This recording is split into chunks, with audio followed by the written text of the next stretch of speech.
What do, YouTube? 805 John here from Prison to Purpose. First and foremost, I want to thank you guys for stopping by my channel. Shout out to the subscribers. Shout out to the reoccurring viewers. You guys are the heartbeat of this channel, and it doesn't go unnoticed. Couldn't have got this far without you guys. And hey, this is only the beginning. So, as you guys can see by that thumbnail, we're going to be talking about the worst Celly experience I ever had in prison. As I told you guys in the past, this is probably going to be a 2 or 3 video series, but we're going to start off with the by far icing on the cake worst experience I had with the Celly in there. And you guys had heard part of that story, but not fully it. Maybe I should have saved this one for last because it's the best, but again, this isn't about entertainment. This is about sharing real life experiences to show the youth what it's like in there, and hopefully they'll make some better choices than I did at that age. So, let's get into it. You guys know normally I don't throw names out there, and this one, I'm going to go ahead and put his name out there. For one, he's no longer with us, sadly.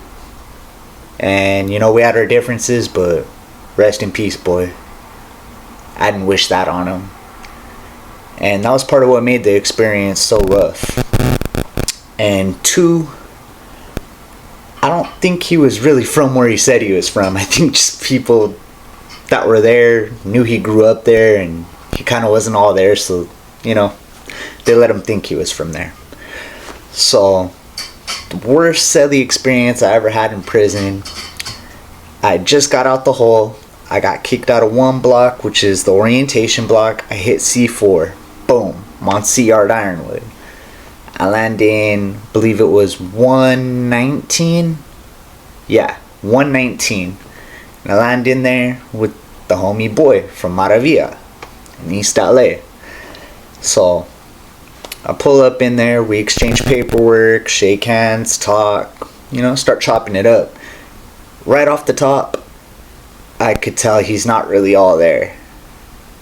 Just the way he was talking. Like, don't get me wrong, he could hold a whole conversation for the most part, but it was just the way that he talked. And then as living with him later on, I noticed he would just say some off the wall crap, and that got really hard to deal with. So when I moved in, he had a little bit of store. I mean, he didn't have a TV, he didn't have a hot pot, he didn't really have any electronics, he didn't even have a fan, poor guy. And you really need a fan if you're in Ironwood. Anybody that's been there, they understand you need a fan.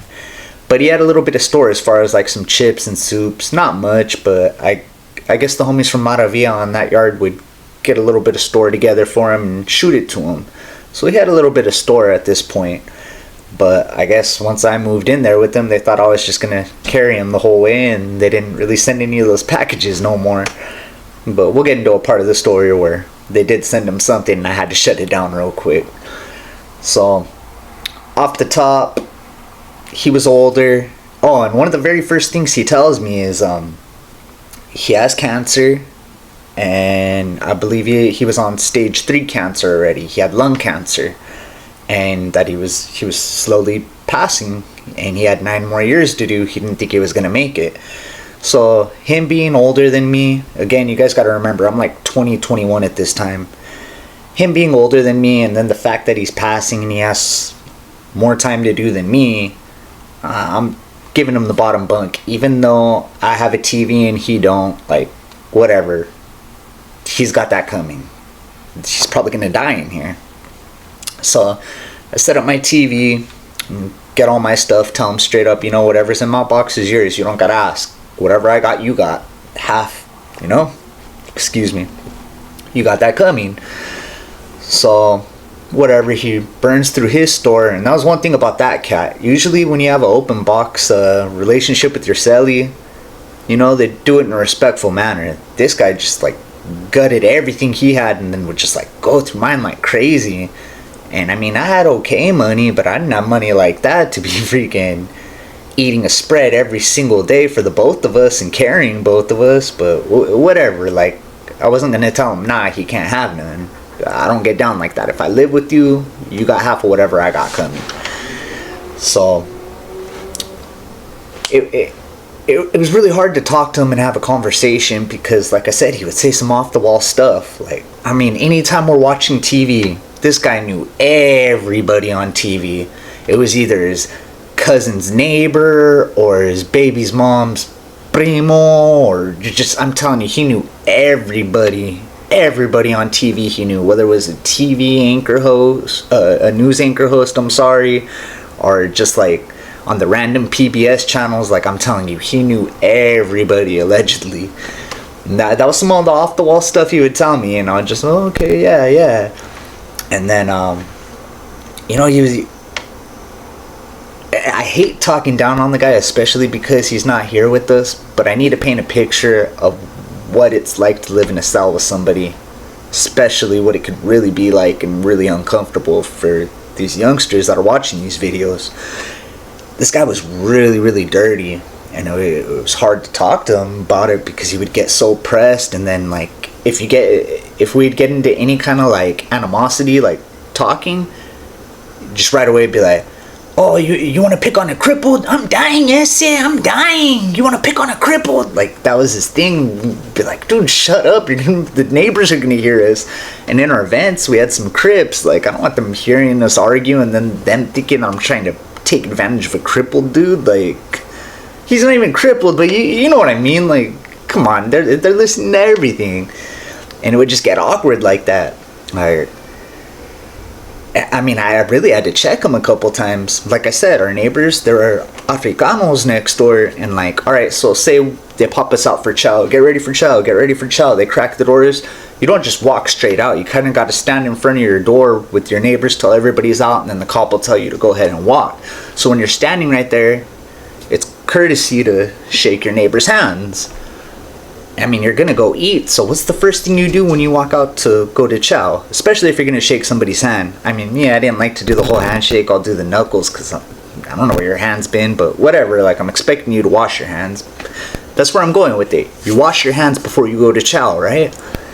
I swear, I remember this one day, this dude was just right there, like, had his sock off, just going to town on his toes, clipping his toenails, but like picking at his feet. And then they call for chow, and this dude just throws his sock on, ties up his boots, and doesn't wash his hands. He just follows me out there, and I kind of look at him like, what the and what's he do? Hey, what's up, homie? He goes and shakes the black neighbor's hand. I wanted to throw up right there, and I couldn't tell him anything on the spot, because if I say anything in front of that black, he's going to feel disrespected, and it's going to kick off a riot. And then honestly, if I was that black dude, I wouldn't have wanted to know. Like, I mean, damage is already done. I wouldn't want to know. This is gross. Would you really want to know that you're about to go eat with somebody's freaking toe fungus all over your hand? Like, nah, you don't want to know that. So we got back to the cell. I got at him about it, told him that was wrong, not to be doing that. And then, of course, same old story. Well, are you trying to get crazy with the cripple? Do you want to pick on me? I say, I'm dying. He had that East LA accent, you know what I mean? So that's the way he would talk. Like, God, shut up, boy. Nobody's trying to pick on you. I'm just trying to game you up. Oh, you're trying to game me up? I'm older than you, yeah. Like, God damn, shut up, dude. Like, so now you guys understand why every day I was going to that bloquero and telling him, like, hey, it's getting to that point. Like, I'm holding off on this dude because he's got cancer. He's shitting and throwing up blood. Like, I don't want to beat him up, but it's getting to that point. You need to get me out of there. So now you guys can understand, like, a little bit what I'm going through, why I really needed to get out of that cell. And I got stuck with this guy for 9 months. So then, you know, there would be times where he would just run through my store like that. I mean, like, drink all my coffee just like that before we're even going to store again. So, you know, I'd go get at his homies from Maravilla, like, hey, you know, you guys think you could get a little care package for boy? We're going through our shit pretty quick. Like, so sometimes they would give him a little care package of some soups, a little bit of coffee. And then it just started getting bad. I think he was really, really losing it as far as, you know, mentally, and then what was going on with him internally with his lungs, you know, with the cancer. He would, with the coffee, he would wake up at like 4 a.m, start drinking coffee, and just like sit there with his bed rolled up and his blues ready for chow. It was weird. I'll give you a story about that, but like, it was getting on my nerves that he would just wake up like at 3:34 in the morning, drink a shot of my coffee, and then just start, shaving his head in the sink at like 4 in the morning, dude. Chow doesn't start until after 6, about 6 in the morning, a little between 6:20, and this dude's right there, on the metal sink in front of the vent. We got the blacks next to us, like a straight disrespect. And this is the kind of shit this dude would do in the morning. I'm telling you, like at 4 in the morning, it's ridiculous. And I'm already getting ready to like, nah, I'm not even gonna buy coffee no more, fuck this. But I wasn't there yet. It wasn't until a day I woke up. You wake up in the middle of the night, you gotta take a leak. I woke up and I had to pee so bad. It's gotta be like 3:45, 4 in the morning. I hop off my rack, and from the corner of my eye, I could see him with his bed rolled up. He's in his blues. He's in his boots tied up, just sitting there drinking a cup of coffee, and all I hear is, back in 1996, crack cocaine was crack cocaine. I didn't even take that piss. I just hopped back up on my rack and I went back to sleep. I was like, I can't fucking do this no more. This is ridiculous. I didn't even freaking hear what he had to say. Get off me, kitty. Sorry. I couldn't even hear what he had to say. I said, fuck this. I need to get away from this. I'm going back to Mimi land. So I knocked back out. The next day, I got rid of all my coffee, and I went and I told all the homies from Maravilla, don't ever shoot boy coffee again. This is the crap he's doing, and I'm not buying coffee no more. I'm going to suffer myself because I'm not going to drink coffee in front of him. I don't want any coffee in that cell. That dude gets weird way too early. So now I'm going a few months without drinking coffee because this idiot doesn't know how to freaking conduct himself with coffee. He just does some way off the wall crap. And like, man, I remember he got this card from his aunt. Mine, I'm with him for 9 months. He had never wrote a letter to anybody, never got a letter from anyone. And one day, I can't remember if it was a holiday or if it was his birthday, but he gets a card from his aunt. Just a random card signed by her. And what's this dude do? He thinks it is a sign to like, oh, I'm gonna milk her for some money. I got her on the team now. I swear to God, he asked me for my tablet, my writing tablet, 10 pages front and back, begging her to give him a JPay, which is the way that you put money on somebody's books. And I'm just sitting there like, bro, you're gonna make sure she never writes you or sends you a card again? Like, that's not how you do it. You write her a letter, say thank you, start building a correspondence with her, and then wait till she offers, You don't just go 10 pages begging front and back just off of a card. Like, what are you doing? And I remember one day we were watching TV. It was like the state channel just shows like these random like movies sometimes, like PBS type stuff. You know how like back in the day on cable you would have like the city channel and they'd show like plays from the community center? So it was something similar to that. It looked like some kind of play at a church. But you gotta understand, we're in the Coachella Valley right next to the Arizona border. No way they're posting anything from like LA, San Gabriel Valley area or nothing. This dude tells me, oh, that's my daughter on stage right there. That's Pastor Fernie with Victory Outreach. I'm like, oh my God, this dude knows everybody. Like, come on, man, give it a break. So the straw that broke the camel's back was one day, and it was crazy because we're having a cool conversation too. Remember, I'm on the top rack, he's on the bottom. They just did bar lock, so it's like 9 going on 10 o'clock at night. The TV's on. It was a Friday night. We're watching a Friday Fox 11. All the little cartoons that come on. He's on his bed laying down. I'm on my bed, so we can't even see each other. But we're chopping it up, laughing about the show. I can't remember if we were watching Family Guy or Bob's Burger or some bull crap. But, we're actually vibing out for, I can't say it was always bad with them. For a majority of the part, it was bad. But sometimes we'd have some good times like that. That happened to be one of the good times. And I remember I was totally laid out on my rack. I'm under my sheets, just chilling, watching TV. And my nuts itched. So what do? I scratch my nuts. and we're talking, and he happens to hop up, and he looks at me again. I scratch my nuts, motion forward, backward, right? And he starts going off like, "Oh, you're gonna touch yourself while you're talking to me?" Yes, and mind, I start laughing because this dude's got to be joking. Like, come on, what kind of fucking weird ass shit's that, you know? And then, no, he's not joking. He keeps going on about it, like accusing me of beating my meat while I'm talking to him. First of all, I don't get my rocks off to a freaking J-Cat and a J-Cat's voice. Like, I don't get down like that. Second of all, I wouldn't have been going in a up and down motion scratching like that. I would have been going up and down. Like, this dude's fucking lost it. So I start telling him, like, "You're tripping, dude. You're tripping, boy. Just fucking lay down. What the fuck's wrong with you?" And this dude has the audacity to, like, kind of pull my mattress and my sheet. And I was like, "Boy, don't test me. You got me fucked up." And he keeps going. He keeps going. And I'm trying, not only am I trying to calm him down, I'm trying to calm myself down, because now I'm starting to shake. I'm thinking of all the times I just wanted to punch this dude in the face. And, you know, you're not going to get me with the, "I'm crippled, they say I'm dying." Like, no, you're digging your own grave right now. I know a majority of the stories I told you guys I lost. This one I finally won. And it happened to be against a guy dying from stage 3 cancer, sadly. But, hey, I got to keep it real. So he goes to, like, with the open hand, like, goes to slap at me, standing up. Now I'm on top of my rack. At this point, I'm kind of like curled up, like I'm sitting up. And he barely misses. And at that point, I said, "Fuck this." I hopped off my rack and I Superman punched him when I came down. Boom! We land right there by where the stool is, in between the locker and the TV.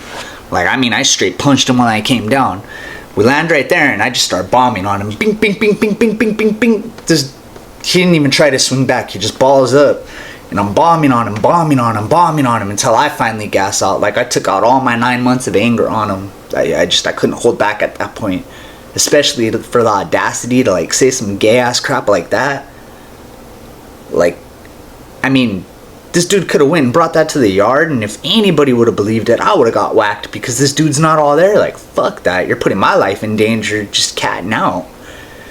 So I took out all that on him, whooped his ass, and then finally I gassed out.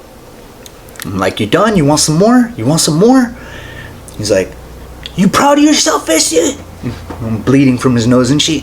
"You just beat up a cripple, Holmes. You just beat up a... I'm dying, yes, you just beat up a cripple." Oh, shut the fuck up before I beat up your crippled ass again. And he shut his ass up and he got on his rack. I went, took a piss, washed up, got back on my rack.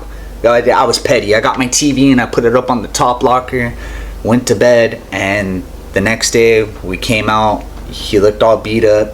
He wasn't gonna not go to chow. Like how I told you guys, you don't go to chow if you're beat up. He wasn't gonna not go to chow. That dude was hungry and he had no food.